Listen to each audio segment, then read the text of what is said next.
Boa noite a todos.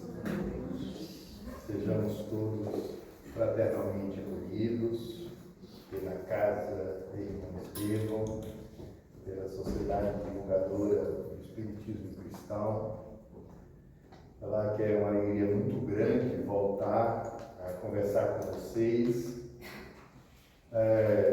Eu estava dizendo ali a nossa irmã e amiga querida, e eu hoje estou me auto-perdoando por esse prazo, porque nasceu minha primeira netinha, e eu dou de parabéns por isso, né? E o dia inteiro atendendo pacientes, fui ao hospital agora e corri para cá para fazer a palestra. A Manuela, filha do Danilo e da Tatiana, nossa primeira netinha. Então, quero agradecer a oportunidade de estar com vocês e dizer que hoje nós vamos conversar um pouco sobre espiritualidade cotidiana, que na verdade é o tema de um livro novo que nós estamos lançando, Espiritualidade Cotidiana, trouxe exemplares aqui para vocês. Quem tiver interesse poderá acessar ao final.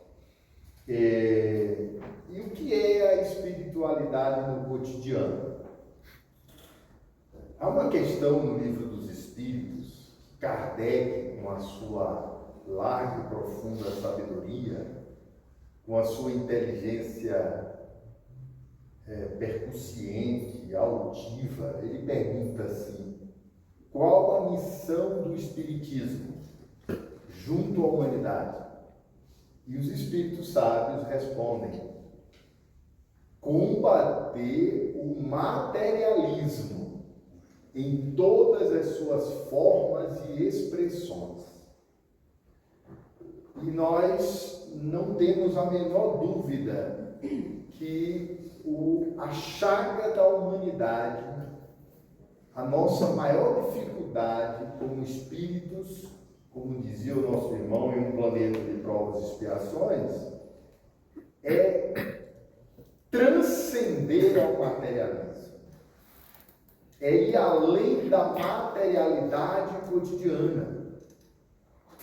Porque um outro grande sábio, que era amigo de Chico Xavier, que ele está no programa Pinga Fogo de 71, que a TV Brasília veiculou aqui em Brasília, 1971, julho e dezembro de 71, Chico Xavier foi entrevistado no programa Pinga Fogo.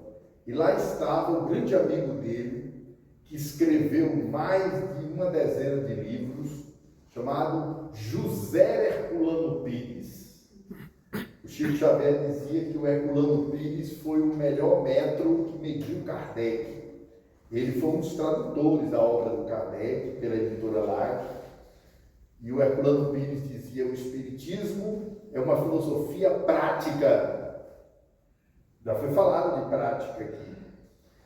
E o desafio que nós trazemos nesse livro foi estudar o cotidiano de uma forma muito realista, numa visão da psicossociologia em diálogo com a espiritualidade, para tentarmos compreender o que é que está acontecendo com o nosso dia a dia. E quando eu falamos o nosso, eu falo de toda a sociedade, que vivemos uma época, primeiro, de muito sofrimento mental, de muito sofrimento psíquico. A epidemia hoje de doença mental é um fenômeno assustador. A cada 3 de nós aqui, eu quero lhes dar essa notícia como alerta, um não vai dormir.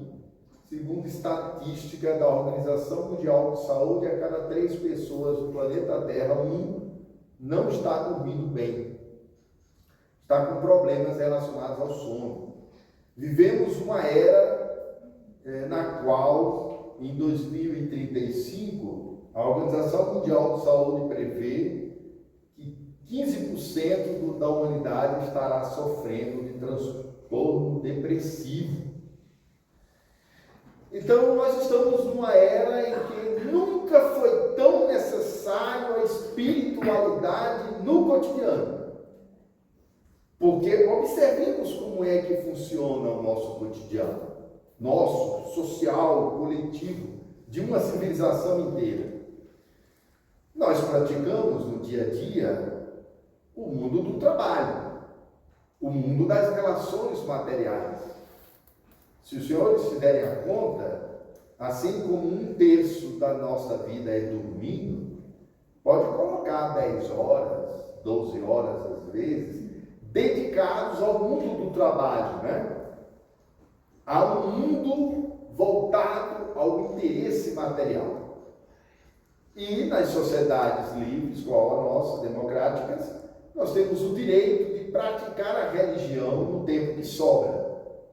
Se os senhores prestarem atenção, nós temos uma prática cotidiana, e eu falo da coletividade globalmente, de uma civilização inteira que construiu esse hábitos.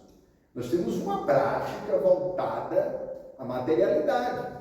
A nossa prática cotidiana é aquilo que as ciências sociais chamam de utilitarismo, que é uma prática voltada à ganância, à acumulação de riquezas, é o interesse material. E o Kardec dizia, né? A virtude da vossa época, aliás, o Espírito de Verdade diz isso, a virtude da vossa época é a atividade intelectual. Vosso vício é a indiferença moral. E no cotidiano, nós podemos agora nos perguntar: quantos de nós estamos praticando a espiritualidade? O critério da verdade é a prática. E agora podemos enfrentar essa questão. Quantos de nós estamos praticando a espiritualidade no cotidiano? E os senhores, naturalmente, se perguntarão: mas o que é a prática da espiritualidade? A prática da espiritualidade é qualquer coisa que nos lança para o mundo da transcendência. Um mundo que vai além da matéria, que vai além da existência provisória e material, né? Então, Kardec dizia no Evangelho segundo o Espiritismo: a valorização que o homem dá aos bens terrenos está na razão inversa da sua fé e do seu conhecimento na vida futura. Observe que tem uma conta de matemática aí, tem uma equação. A valorização que o homem dá aos bens materiais, aos bens terrenos, é uma razão inversa, é o oposto do conhecimento e da fé que dispõe em relação à vida futura. E a doutrina espírita, ela traz a vida espiritual para o presente, para o cotidiano. Observe, as religiões tradicionais colocaram a vida espiritual tão longe, mas tão distante, que virou uma coisa chamada metafísica. Não, aqui na universidade diz assim: aqui a gente não debate metafísica, isso é coisa da religião. Aqui está além da física, além da fisicalidade, além da materialidade, metafísica, meta é além, né? Então a pergunta que temos que fazer corajosamente é: de que maneira nós podemos, nós espíritas, nós espirituais, nós que queremos cultivar o Evangelho na prática, como é que a gente pode trazer a espiritualidade para o nosso cotidiano? Para que o nosso cotidiano não seja tragado, absorvido, integrado, vamos usar uma expressão muito forte, né? Enlouquecido pela materialidade, que é a materialidade da ganância. Aí a lei é outra, né? Acumular, e esta é a lei dos profetas. A materialidade que faz com que nós só acreditemos no que vemos, no que estamos vendo, pegando e sentindo, e passamos uma existência inteira, muitas vezes uma civilização toda, praticando materialidade, apostando na materialidade e desejosos de uma felicidade espiritual. Lá no Livro dos Espíritos, quando Kardec perguntou assim: qual a virtude mais meritória? Aí os Espíritos responderam: a caridade, quando praticada desinteressadamente. E por que é que nós trazemos o desinteresse aqui agora? Porque qualquer um de nós em sã consciência reconhecerá que o nosso cotidiano é muito interessado e interesseiro. Então, o que nós estamos trazendo nesse livro aqui é um conjunto de práticas espirituais e estudos pelos quais nós reincorporamos a espiritualidade no dia a dia. E o que é reincorporar a espiritualidade? É começar o dia praticando espiritualidade. Imaginem vocês a nossa sintonia. A gente começa o dia olhando as redes sociais, atento à comunicação da empresa que nos cobra, do chefe exigente, do protocolo de trabalho que temos que realizar e das tarefas. Só que isso é o lugar do quê? Da aceleração, da ansiedade e da cobrança e da autocobrança. Porque nós vivemos em uma época da chamada sociedade do desempenho, sociedade do produtivismo. E esse produtivismo, essa busca pelo ganho, essa competição do dia a dia é a materialidade.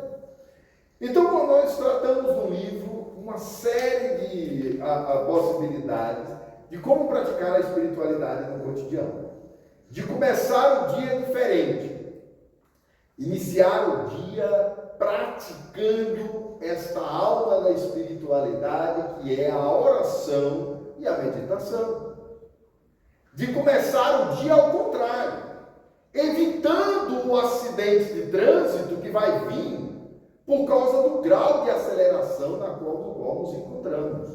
Todos correndo e competindo o tempo todo para tentar conquistar um lugar completamente imaginário. Porque muitos de nós se convenceu que quanto mais propriedade, maior a potência do dinheiro, maior o ganho, maior a felicidade. Não é isso que os dados estatísticos apontam. Vou lhes dar um dado. Olha que coisa curiosa. Os países de maior soma de suicídio no planeta Terra não são do hemisfério sul do planeta. Não é da África. A África tem um dos menores estatísticas de suicídio da Terra, do planeta. Sabe onde é que está o suicídio? Japão, Suécia, Finlândia era campeão um dia desse, Estados Unidos da América. O Brasil é hoje o primeiro país em ansiedade do planeta. Estamos ansiosos e o mundo está depressivo e deprimido. E a nossa tese no livro colocamos na conta do materialismo. A tese não é minha, é do Livro dos Espíritos. Então nós temos que resgatar a espiritualidade da nossa prática cotidiana. Ao invés de acelerar, começar a desacelerar. Praticar a meditação pela manhã, quando o silêncio prevalece, o sol está a nascer e podemos ter uma sugestão de musicalidade nisso. Podemos começar o dia ouvindo uma música suave e esvaziando na nossa casa mental. Observe que interessante, nesse time, nesse pequeno tempo que eu estou falando aqui, 15 minutos talvez, quantos pensamentos já passaram por vocês que não é da palestra, certo? Aí pensou no filho, aí pensou no trânsito, pensou no aborrecimento da manhã. A memória, ela fica nos capturando naquilo que os especialistas chamam de memória RAM, registro automático da memória. Olha o que é a memória, gente. A gente registra tudo. Se tiver um buzinaço aqui ao lado, você não vai ter a percepção central, mas a percepção colateral você vai ouvir. E se alguém der um grito, você registrou, ainda que não seja o mais importante ver lá fora. Por quê? Porque a nossa percepção, ela absorve tudo. Quando chega o final do dia, você está e nós estamos com uma mente superlotada, não só de informações, porque vivemos na sociedade da informação, mas de estímulos aversivos, notícias muito destrutivas, né? Sofrimento do outro, problema no trabalho, problema com o filho, reclamação do vizinho, problema com o condomínio. A nossa casa mental está poluída de estímulos aversivos. E nós não praticamos a meditação antes de dormir nem no início do dia. Então nós tratamos da meditação, que é uma coisa muito simples. ela é prima irmã da oração. Como é que você vai conseguir fazer uma prece profunda se da hora da prece você está acelerado? Não é? Meu pai era espírita, se chamava Rivail, porque meu avô era espírita. Eu sou denizado e meu pai era Rivail. E o meu pai dizia assim: meu filho, olha como a gente faz a nossa oração. A gente faz assim: Pai nosso que estás nos céus, que vizinho barulhento, venha a nós o vosso reino, mas bem que podia ser o reino da gente também aqui na terra. Seja feita a vossa vontade. Meu Deus, como é que eu vou pagar o carnê do carro? Lembrei que está atrasado. Perdoai as nossas ofensas. Desliga esse computador barulhento, menino. É assim que a gente ora. Nós estamos num processo de agitação mental e de multiprocessamento psíquico, em que raros de nós vivemos o único tempo real, o dia de hoje e o presente. Presta atenção. Recentemente vi um conceito muito interessante.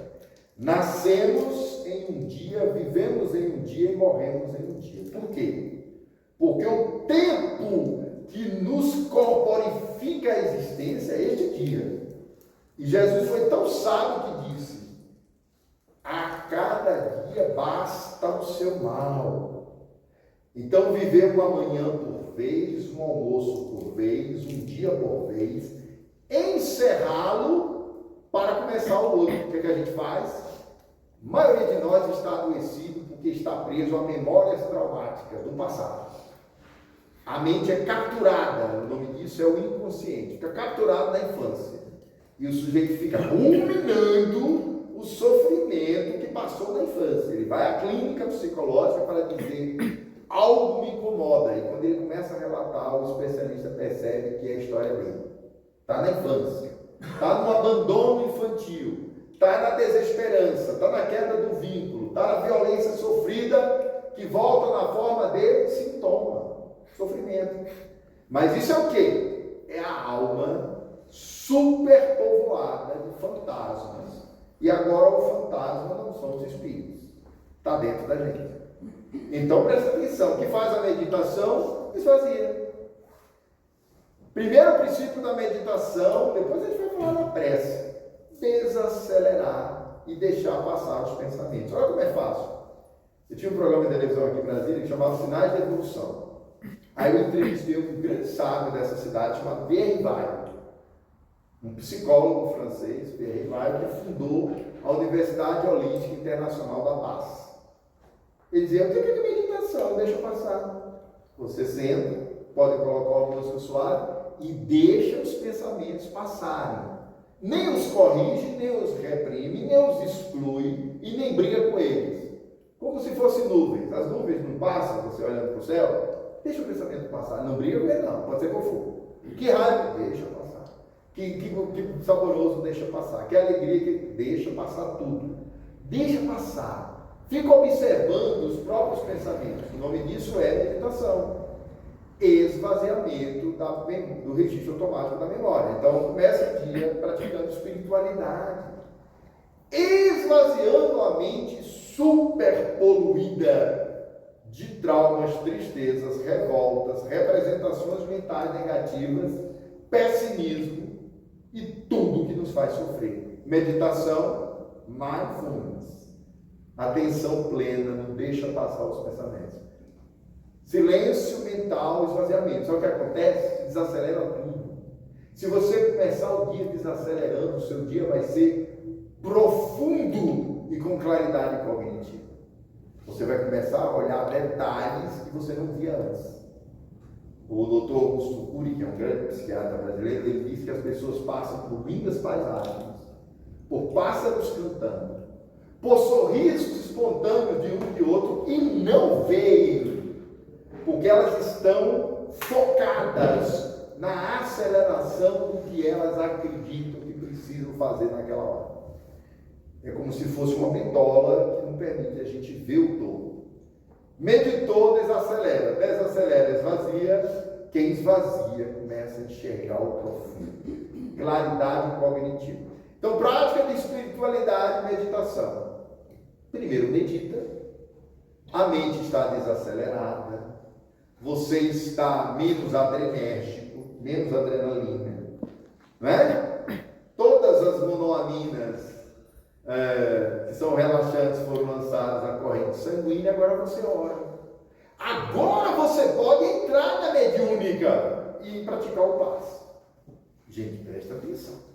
Se você vai aplicar o passe e sua mente está girando, feito o planeta Terra em torno do Sol, né? A tua mente está sambando dentro de você, está ouvindo rock mental, pesado. Como você vai aplicar o passe? Né? Então, primeiro você tem que desacelerar, esvaziar, meditar, para depois se conectar. Agora, com a mente vazia, você não vai escutar nem o obsessor e nem a tua memória traumática, que se repete dizendo coisas do tipo: você é um fracassado. Você não pode esse prazer, que seria absolutamente justo. Não se autorize essa alegria porque você não merece. E não é o obsessor, não. É a própria memória constrangida pela culpa espiritual que te faz pensar assim. Se você meditar, essa sufocação inconsciente vai começar a sair, esvaziar. Então, primeiro medita, prática de espiritualidade pela manhã. 40 minutos, você tem mais 10? Já terminou? Terminou já? Termina de meia. Então, tem 20 minutos. Ótimo. Em nome de Jesus.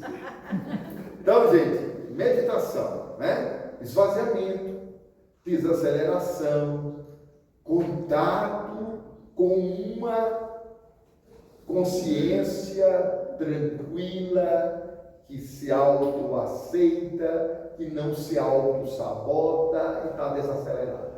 Aí agora nós vamos ouvir aquilo que é do campo luminoso, porque estamos em estado de consciência luminoso. O Jung escreveu uma obra notável que recomendo que vocês leiam, Psicologia e Religião.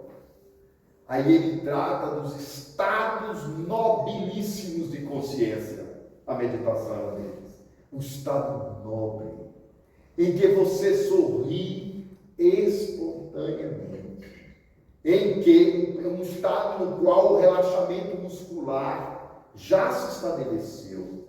Não há cortisol em excesso, né? Não há taquicardia, não há raiva, há silêncio, vazio. E no vazio dessa memória cheia e poluída, você vai começar a escutar o que há de melhor no mundo espiritual. Agora sim, no silêncio, todos nós, depois de meditar, vai conseguir fazer a sua oração, né? O Espírito Emmanuel em oração diz: Senhor, ajuda-me a compreender que a felicidade mais alta sempre será a de cumprir-te os desígnios, onde e como queiras, hoje, agora e sempre. Emmanuel orando. Como você vai cumprir os desígnios de Deus se nós estamos capturados pelo pensamento automático e obsessivo, que fica se repetindo? Eu não aguento esse meu chefe, esse vizinho é o meu obsessor, esse meu filho não me compreende, essa minha sogra é uma dificuldade, e aquilo fica se repetindo. Se repetindo. Você toma 300 passos e não consegue, porque somos nós mesmos, não é um espírito. Gente, presta atenção uma coisa. Existe a influência espiritual, mas a própria influência espiritual ela só se estabelece se o teu estado mental já estiver adoecido. Então hoje se sabe que as pessoas neuróticas, obsessivas, com transtorno psíquico, elas são uma porta aberta para a obsessão grave. Então medita. Prática da espiritualidade cotidiana, de manhã, uma vez de manhã, uma vez à noite, uma vez por dia. Medita. Esvazia, desacelera, para tudo. Para tudo. Sabe por quê, gente? Porque essa correria é para um lugar imaginário que inventaram. e ela é contra a segunda perspectiva da sabedoria, que é o desapego. Quando você medita, a tua mente vazia dessa poluição começa a perceber quanta bobagem e quanta coisa a gente valoriza, né? A gente valoriza dar a última palavra, né? Que alegria não dar a última palavra. Alguém fala uma coisa para você, você simplesmente silencia. A dificuldade que nós temos de fazer silêncio. Vocês percebem isso? As nossas conversas são assim: ah, mas eu estou doente. Aí o outro diz: mas eu estou pior. Né? A gente não conversa, a gente não tem capacidade de escuta, porque não escutamos nem a nós mesmos. Então a primeira espiritualidade prática é escutar a si próprio em outro estado de consciência, no silêncio da meditação. Aí a gente começa, a partir disso, aí agora a gente ora. E a gente ora profundamente quieto, né? Profundamente quieto. A essa altura a corporeidade está quieta. As emoções estão aquietadas. E nós estamos entregues ao estado de oração, né? Agora sim, a gente pode orar. A gente pode mobilizar recursos internos da prece e falar com quem a gente quiser falar, né? E transformar pensamentos em palavras, falar com Deus, falar com Jesus, falar com o nosso mentor espiritual. A maioria de nós diz assim: mas eu nunca captei nada da intuição. Mas no nível da aceleração ninguém consegue captar nada, porque é o nível mais precário. Sabe o momento que a gente se comunica com o mundo espiritual e aí o faz involuntariamente, porque somos lançados a esse mundo? Sono e sonhos. Esse livro Cotidiano de Espiritualidade, ele propõe rodas de conversa e rodas de sonhos.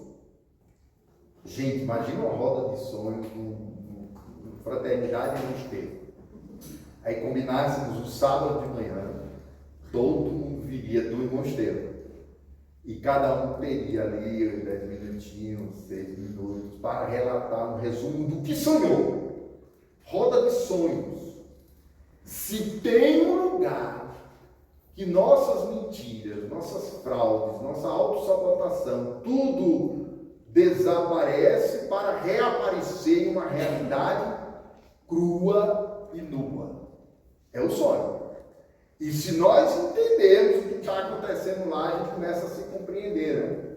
O Jung dizia: quem olha para fora se ilude, aí é o sonho da ilusão. Quem olha para dentro desperta. Só que o sonho da experiência cotidiana, o Espiritismo acrescenta uma outra dimensão. O sono é irmão da morte. Gente, nós somos tão materializados. Esse corpo material é tão denso, tão pesado. Isso aqui é tão pesado que o corpo dorme, o espírito desdobra e a gente não tem as percepções espirituais lúcidas do que aconteceu. Do outro lado. Agora, se nós praticássemos a meditação, a oração contemplativa, os estados de consciência nobilíssimos, sabe o que ia acontecer? A gente ia começar a ter sonhos lúcidos. E a gente começaria a se comunicar espiritualmente de forma consciente nos sonhos. As pessoas pensam que a principal porta da vida espiritual é a mediunidade, né? Não é. A mediunidade precisa do médium. O médium tem que estar em perfeita sintonia para traduzir o que os espíritos trazem porque ele é intérprete. No sonho, você se lança na vida espiritual todo dia. Então os gregos já sabiam disso, diziam: o sono é irmão da morte. No livro eu trato de tanatologia, que é a ciência da morte, e trato da experiência onírica, né? Como se preparar para dormir e sonhar para recordar. A cada 3 horas, o cérebro faz o sono REM, o ciclo do sono REM. Ele atinge a profundidade do nível de sono, que é para você sonhar e recordar. Se você tem anos que não recorda dos seus sonhos, sinal amarelo, porque é para recordar. Certo? Então, a profundidade do sono implica no sonho, e o estado de consciência antes de dormir implica no que você vai conseguir do outro lado. Aí a meditação esvazia e a prece conecta. Aí você vai orar se conectando com a vida espiritual, subindo em estado de consciência, né? Tem o estado de vigília, que é esse aqui. A gente pensa que é o mais potente, é o mais precário de todos. Esse estado aqui de vigília. Presumo que está todo mundo acordado, só que não é o despertar espiritual isso aqui, é o acordado na vigília. E por que isso aqui é limitado? Mais limitado que o sono? Porque aqui você é refém, todos nós, da memória biográfica e é refém do cérebro. Gente, olha uma coisa que o livro trata. Por que é que as mentes, nossas mentes, somos reféns do cérebro? O que é ser refém do cérebro? Vou fazer uma pergunta aqui, quem quiser responder pode levantar a mão. Não tem problema não. Então, vocês vão ver que a estatística é pequena. A resposta será verdadeira. Quantos aqui já teve recordações de vidas passadas? Não é assim uma intuição. Recordações claras. Memória extracerebral de vidas passadas. Pode ser em sonho, está valendo. Quantos levante a mão? Pode levantar aqui. Gente, olha que coisa incrível. Nós temos a certeza da reencarnação. Nós já lemos uns 30 romances de Emmanuel e Chico Xavier, que é tudo sobre reencarnações. Aquele livro lá, né? Há 2000 anos, 50 anos depois, Ave Cristo, Renúncia e Paulo Estevam. Pelo menos esses quatro são 4 encarnações de Emmanuel. Todas elas. A gente vive falando de reencarnação e nós não temos experiência prática ligada à reencarnação, nem um sonho.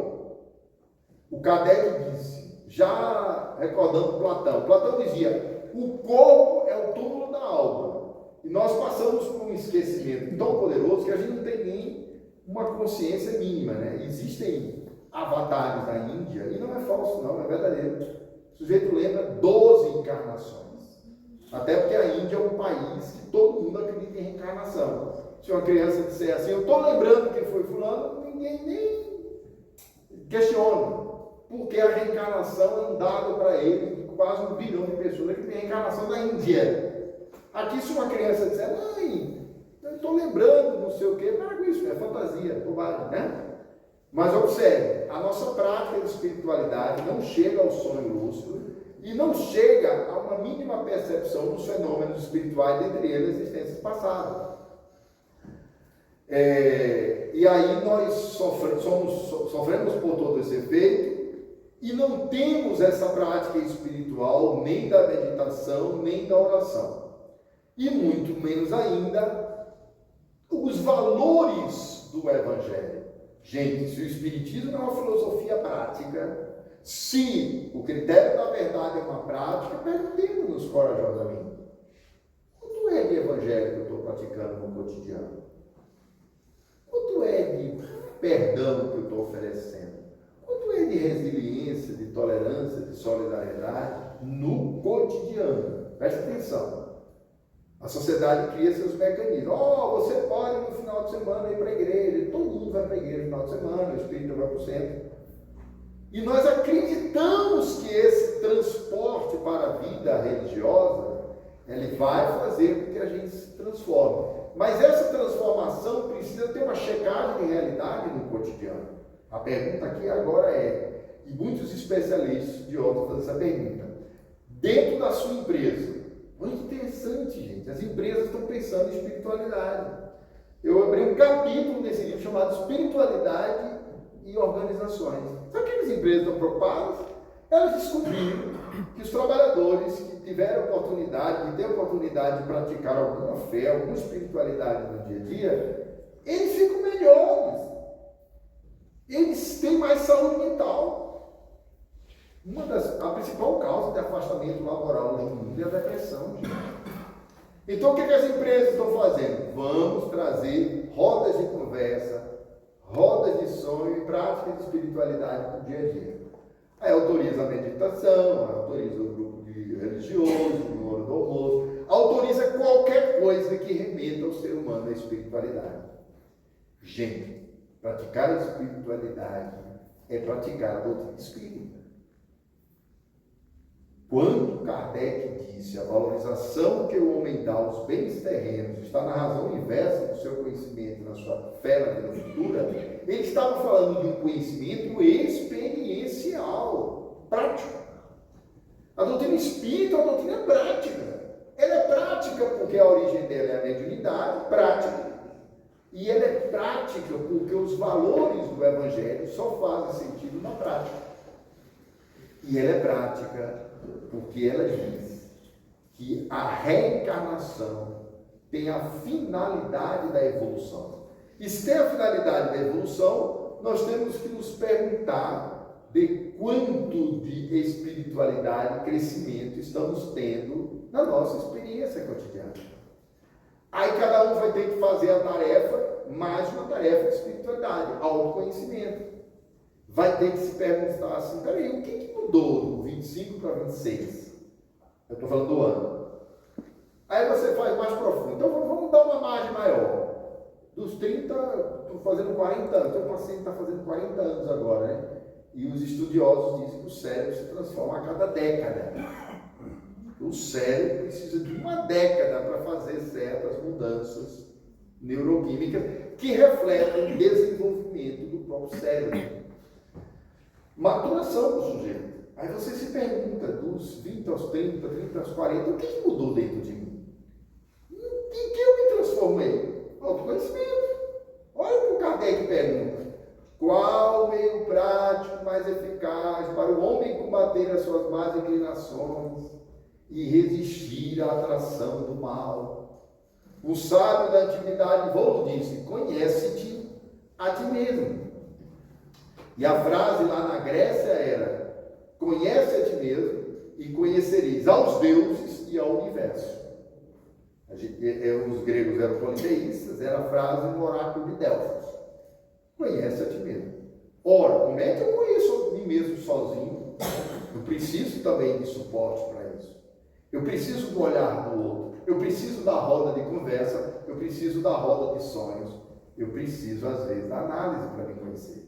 Mas o fato é que na hora que eu começo a ter maior consciência, eu me assenhoreio de mim mesmo. Né? Eu não me torno mais escravo das minhas pulsões e tendências, mas senhor delas. Né?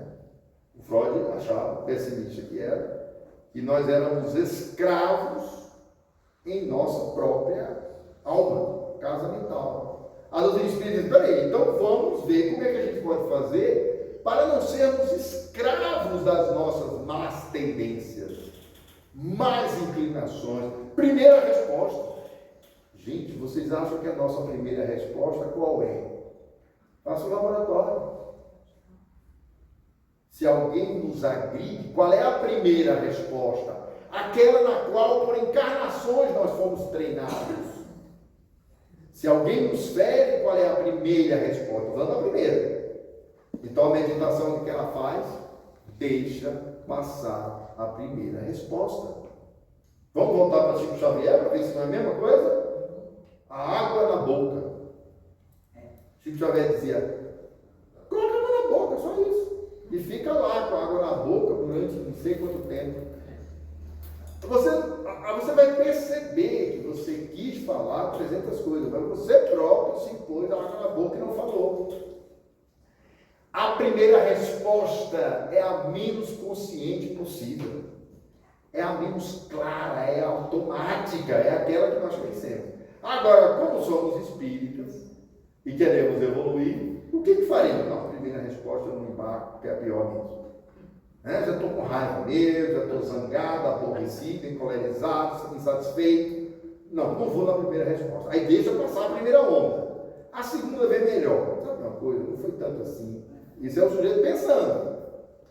Não foi tanto assim, não está tão ruim assim. E na terceira resposta, você não fala mais nada. Embora. Por quê? Porque olha se não é meditação isso. A arte de deixar passar a primeira resposta. Gente, nós mudamos o planeta da humanidade para a primeira resposta. Pegue as piores criaturas do mundo, as primeiras respostas são sempre as piores delas. É claro que o criminoso, a resposta dele é péssima, terrível. Mas a nossa também é ruim. Mas se você deixar passar na quarta onda, eu digo aos meus pacientes, vai na quarta onda. E se tiver ruim ainda, vai na quinta. Você vai ver o que vai acontecer. O sujeito muda, porque ele vem uma resposta muito mais elaborada, ele se permitiu pensar, ele se autorizou ao silêncio, ele se autorizou a orar primeiro. Chico Xavier, as pessoas perguntavam as coisas para ele, isso está na biografia dele. O Marcelo Sotomayor conta isso no livro. Chico, posso lançar a biografia do seu livro? Chico ficava calado às vezes. E a pessoa ficava inquieta, ele ficava 5 minutos em silêncio. 3, 4, a gente assim, né? Perguntou, responde. Bateu, levou. É pensamento automático. Vai vir, já é pior. Agora, se você deixar passar, a quinta onda vem nobilíssima, totalmente consciente. Porque os chamados pensamentos automáticos e obsessivos que nos habitam já foram embora. Aí vem profundo, né? Isso é autoconhecimento, isso é meditação, isso é oração. E isso nos prepara para uma coisa fantástica na vida, que são todas as formas do morrer. Eu trato isso no livro, né? No Ocidente moderno, a gente não lida com as formas do morrer. Não pense que é a desencarnação só, não. Vamos lá. Envelhecer. Né? Eu estou com 56 anos, vou fazer 57 em setembro. E eu me lembro quando eu tinha 30 anos. Gente, parece que foi ontem. Como é que passou tão rápido? Os meus filhos pequenos, o mais velho já acabou de ter a neném dele agora. Como é que pode um negócio desse, né? A rapidez com que passa. Aí o corpo envelhece. O envelhecimento corporal é um tipo de morte. A gente não sabe, mas nós morremos e ressuscitamos e reencarnamos no mesmo corpo. Vocês querem ver uma coisa? A Jane. Se Jane pensar na infância dela, a menina se reencarnou na adolescente, que se reencarnou numa adulta jovem, que se reencarnou na mulher madura, e por aí vai. A gente se reencarna, metaforicamente, é claro, né? São metáforas. A gente reencarna no próprio corpo. Tal é o processo de transformação corporal e espera-se mudança da alma. Então o corpo vai envelhecendo, a gente vai passando o tempo, a gente vai tomando consciência da idade que tem. Isso é uma forma de lidar com o morrer. Porque nós estamos morrendo, não é? O organismo corporal, a estrutura física, o cérebro, está tudo se transformando. Inclusive o cérebro ele morre várias vezes em uma vida e se renova completamente. E esse é um dos grandes mistérios, como é que nós mantemos a integridade da memória se o sistema nervoso central morre e gera células novas. Então a gente está vivendo essa forma de morte. Aí tem as outras formas de morte, né? Que isso é espiritualidade, gente. Preparar para morrer é espiritualidade. Então olha lá, a morte social e civil, né? Trabalhamos a vida inteira e um dia aposentamos. Quem estiver perto de se aposentar e estiver feliz com isso, eu recomendo que se prepare. Porque a aposentadoria é coisa muito séria. Num dia você é chefe, no outro dia você é aposentado. Num dia você é engenheiro, no outro dia você é aposentado. E o lugar do aposentado é um lugar de luto. É de luto. E as pessoas não se preparam para isso. Elas querem, nem imaginam como é que é. E nem se preparam para o ócio que será compulsório agora. Então, a aposentadoria é uma morte civil. Então, é uma forma de morte. E tudo isso está nos preparando. Envelhecimento, aposentadoria, a idade, o passar do tempo, as mudanças corporais. Gente, o corpo prepara a gente para a desencarnação. Vocês pensam que não? A gente vai perdendo o tônus vital, que é para o corpo espiritual e se desconectando do corpo físico. E aí, finalmente, a gente chega na máxima espiritualidade, que é a morte. Que a gente já resolveu, né? O Espiritismo matou a morte. O Espiritismo disse, olha que coisa fantástica. A reencarnação é a única doutrina que diz, você gosta de tomar banho de praia? Você está prestes a desencarnar? Tranquilo. Mas só passar o tempo, está cada vez mais curto no mundo espiritual. Vai voltar e vai tomar banho de mar. A única doutrina que autoriza tomar banho de mar outra vez é a reencarnação. O pessoal da eternidade espiritual, então, tudo se prepare, porque nunca mais volta. E eles não avaliam o que é a eternidade sem volta. Então a gente espírita tranquilo aqui, né? Eu recebi notícias espirituais, uma pessoa muito próxima de mim tinha se reencarnado através do espírito, e onde se reencarnou, eu digo, eu vou para lá. Uma pessoa que eu amo muito, né? Quer dizer, daqui eu desencarno, passo uma temporada e volto. Vou voltar à condição humana, corporalmente falando. O Teilhard de Chardin dizia, nós não somos seres humanos vivendo experiências espirituais. Somos seres espirituais vivendo experiências humanas. Mas a reencarnação nos põe de volta. Voltei, né? De volta Franco desencarnou e brincava com isso. Logo, eu vou estar no meio de vocês, que eu estava falando dos jovens, né? Imagina, vai voltar e continuar e tudo mais. Então, preparar-se para a morte. Espiritualidade pura, isso, gente. Como é que a gente participa de reunião mediúnica? Às vezes dá uma vergonha alheia, uma vergonha de si. Toda semana está com os mortos, né? Toda semana está mediúnica, todo mundo morto ali, todo mundo desencarnado. Aí o Espírito diz, olha, se prepare, porque está chegando a hora. Não, aí é obsessor, não, vamos encerrar a mediúnica. Pula esse capítulo, né? Então a doutrina espírita veio para que vivamos a vida tal qual Jesus a descreveu. Eu vim para que tenhas vida, e vida é abundância.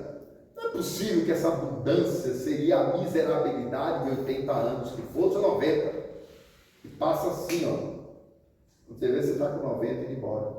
Ou com 100, ótimo. Mas vai.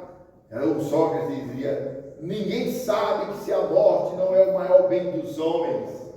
No entanto, todos a temem como se fosse o maior dos males. Olha que dialética.